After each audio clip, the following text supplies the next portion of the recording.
Hello বন্ধুরা, তো আজকে আমি আবারও চলে আসলাম আপনাদের সাথে একটা দুর্দান্ত স্বাদের পাট শাকের রেসিপি শেয়ার করতে। পাট শাক এবং ডিম দিয়ে এই রেসিপিটি কিন্তু আপনারা হয়তো আগে কখনো খাননি, যে রেসিপিটি আপনাদের সাথে আমি শেয়ার করব। খুবই অল্প সময়ের মধ্যে তৈরি হয়ে যাবে। আর যারা কিন্তু পাট শাক খান না বা কোনো ধরনের শাক খান না, তাদেরকে যদি আপনারা এটা একবার খাওয়ান, তারা কিন্তু বারবার খেতে চাইবে, এতটাই দুর্দান্ত হয় তরকারিটা।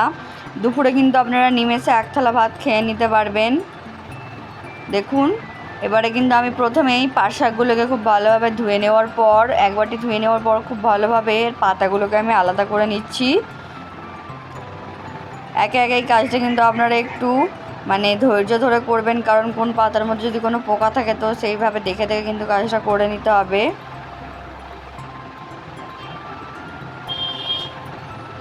দেখুন, আমি কিন্তু এটা কিন্তু একটু সময় সাপেক্ষ কাজ, তো আপনারা একটু মনোযোগ সহকারে এই প্রসেসটা করে নেবেন। আর এই রেসিপিটা কিন্তু মাত্র 5 মিনিটের মধ্যে তৈরি হয়ে যাবে। বাড়িতে যদি শুধুমাত্র পাট শাক থাকে আর অন্য কিছু নাও থাকে, তাও কিন্তু আপনারা এই রেসিপিটা তৈরি করে নিতে পারবেন। এতটাই সহজে এবং তাড়াতাড়ি তৈরি হয়ে যায়।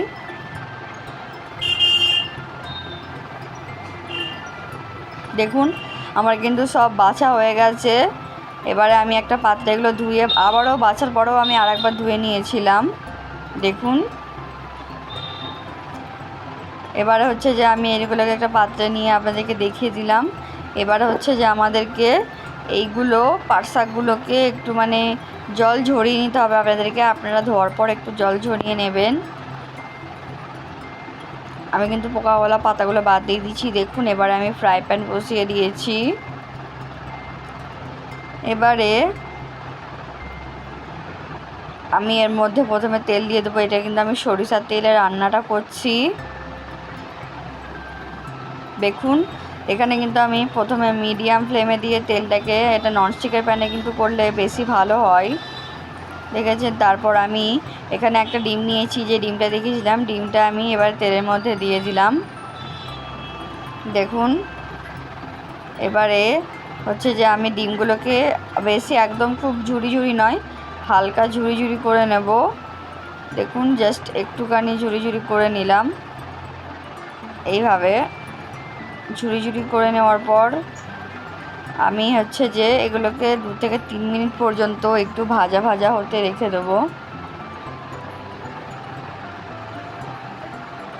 দেখে হয়তো বুঝতে পারছেন আপনারা আমি কিভাবে এই প্রসেসটা করছি। আপনারাও কিন্তু ঠিক এইভাবেই সেম প্রসেসেই কাজটা করবেন। ফ্লেমটা এই সময়, গ্যাসের ফ্লেমটা আপনারা মিডিয়াম টু হাইতে দিয়ে নেবেন, যেহেতু ডিম তো তাড়াতাড়ি ভাজা হয়ে যাবে, যার জন্য মিডিয়াম টু হাইতে দিয়ে নিলেই কিন্তু আমাদের, দেখুন, ডিমগুলো এবারে লাল লাল হয়ে যাওয়ার পর আমি রেখে দিলাম। আবারও আমি কড়াইতে তেল দিয়ে দিলাম। একই কড়াইতে তেল দেওয়ার পর এবারে হচ্ছে যে আমি এখানে 2টো শুকনো লঙ্কা তেলের মধ্যে দিয়ে দিলাম। শুকনো লঙ্কা দেওয়ার পর এবারে আমি এখানে 2টো রসুনকে আমি ছিঁচে নিয়েছিলাম, একটা ভারী পাত্রের সাহায্যে ছিঁচে নেওয়ার পর এর মধ্যে দিয়ে দিলাম। রসুনগুলোকে তেলের মধ্যে দিয়ে দিলাম। এরপর আবারও আমি একটু প্রথমে লাল করে নিয়ে রসুনগুলোকে, তারপর এর মধ্যে একটা পেঁয়াজকে আমি কুচিয়ে দিয়ে দিলাম। খুব সরু করে কিন্তু কুচিয়ে নিয়েছিলাম পেঁয়াজটা।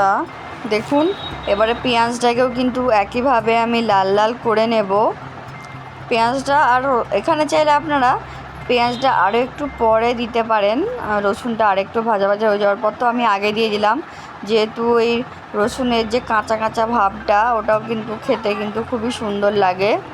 দেখুন, লাল লাল প্রায় হয়েই এসছে। মিডিয়াম ফ্লেমে দিয়ে কিন্তু এগুলোকে আমি লাল লাল করে নিলাম। এবারে আমি হচ্ছে এর মধ্যে পাট শাক, যেগুলো আমরা আগে থেকে বেছে রেখেছিলাম ধুয়ে, পাট শাকগুলো দিয়ে দিলাম।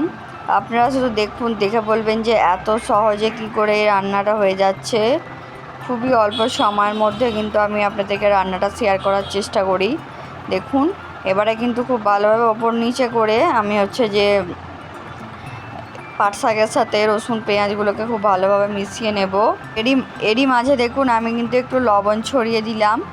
একটু লবণ আপনারা পরিমাণ মতো লবণটা করে নেবেন। লবণটা করে নেওয়ার পর, দিয়ে নেওয়ার পর এবার দেখুন পাট শাকগুলো কিন্তু নরম হতে শুরু করে দিয়েছে। আপনারা হয়তো দেখে বুঝতে পারছেন। নরম হতে শুরু করে দিয়েছে। তো এবারে আমরা হচ্ছে যে এই পর্যায়েতে আমাদেরকে একটু মিডিয়াম ফ্লেমে দিয়ে এটাকে ভাজা ভাজা করে নিতে হবে একটু পাট শাকটাকে। দেখুন মিডিয়াম ফ্লেমে দিয়ে একটু আমি প্রথমে মানে এটা কিন্তু এতটা দেখতে লাগছিল, কিন্তু অ্যাকচুয়ালি যখন হয়ে যাবে তৈরি তখন দেখবেন একেবারে পাট শাকটা নরম হয়ে একদমই কম হয়ে গেছে। তো এরপরে একটু ভাজা ভাজা করে নেওয়ার পর এরপর আমি হচ্ছে যে দিয়ে দিলাম এর মধ্যে ডিমের কুচিগুলো দেওয়ার পর আবার আমি 2 মিনিটের জন্য ঢেকে দিয়েছিলাম। দেখুন আমাদের কিন্তু এই দুর্দান্ত স্বাদের পাট শাকের রেসিপিটা কিন্তু রেডি। বাড়িতে অবশ্যই ট্রাই করবেন এবং আমাকে বলবেন যে কেমন হয়েছে। ভিডিওটা দেখার জন্য ধন্যবাদ।